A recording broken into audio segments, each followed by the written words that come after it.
تو شیخ کلینی فرما رہے ہیں کہ ہمارے جو تو نے شکوہ کیا ہے میں سمجھ گیا کہ ہمارے زمانے کے لوگ جہالت کی طرف آ گئے اور جہالت کے راستے تعمیر کرنے میں ایک دوسرے کے مددگار ہیں اور کوششیں کر رہے ہیں اور الگ ہو گئے ہیں علم سے اور اہل علم سے.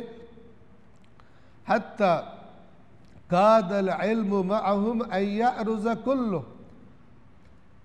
وتنقطع موادہ، یہاں تک کہ نزدیک ہے کہ علم سارا کا سارا ختم ہو جائے. اتنا لوگوں کی توجہ ہٹ گئی ہے. یہ یعرض کا لفظ ہے جب سانپ مثال کے طور پہ اپنی بیل میں گھستا ہے اور غائب ہو جاتا ہے.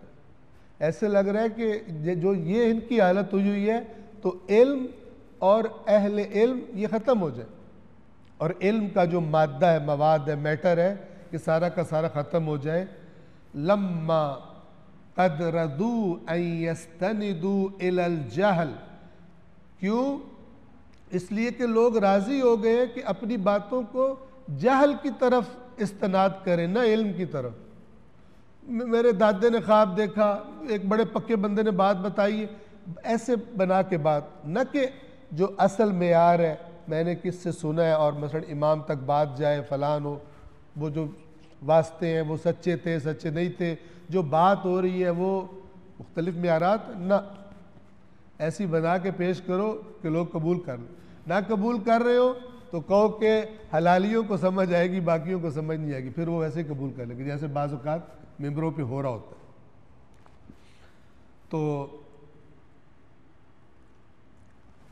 لما قد ردوا ان یستندوا الی الجہل ویضیعوا العلم واہلہ، اور علم کو اور اہل علم کو ضائع کر دے، گم کر دے، یعنی اس طرح ہو گئے. وسألت، اور تو نے مجھ سے پوچھا ہے، سوال کیا ہے. اب یہ بہت امپورٹنٹ ہے، توجہ فرمائیں. هل يسع الناس المقام على الجهالة والتدين بغیر علم، کیا لوگوں کو اس بات کی چھوٹ ہے دین میں کہ وہ جہالت پر ہی قائم رہے، انہیں نہ بھی علم ہو اور جہالت میں جو کچھ وہ کرتے رہے دین کے نام پہ اللہ ان سے قبول کر لے گا، اور بغیر علم کے تدین ہو ان میں، یعنی انہوں نے کچھ چیزوں کو دین کے طور پہ اپنایا ہے لیکن کوئی علمی بنیاد نہیں ہے کہ یہ ہم جو کر رہے ہیں اس کی بنیاد کیا ہے. اس نے اپنے بڑوں کو دیکھا، اس نے اپنے بڑوں کو دیکھا، اپنے معاشرے میں کرتے دیکھا، وہ بھی کرتے شروع ہو گئے. تو شیخ کلینی فرما رہے ہیں کہ تو نے مجھ سے سوال کیا، آیا ایسا کرنے کی اجازت ہے؟ یعنی انسان نہ جاننے کی کوشش کرے کہ یہ جو میں کر رہا ہوں دین کے نام پر، یہ جو میرے بڑے کرتے تھے یہ صحیح ہے یا غلط ہے، سچ ہے یا جھوٹ ہے، آیا اس کی اجازت ہے؟ کیونکہ ہم تو خلوص سے ہی کر رہے ہیں نا، دین سمجھ کے کر رہے ہیں، اللہ کے نام پہ کر رہے ہیں، رسول کے نام پہ کر رہے ہیں، اہل بیت کے نام پہ کر رہے ہیں.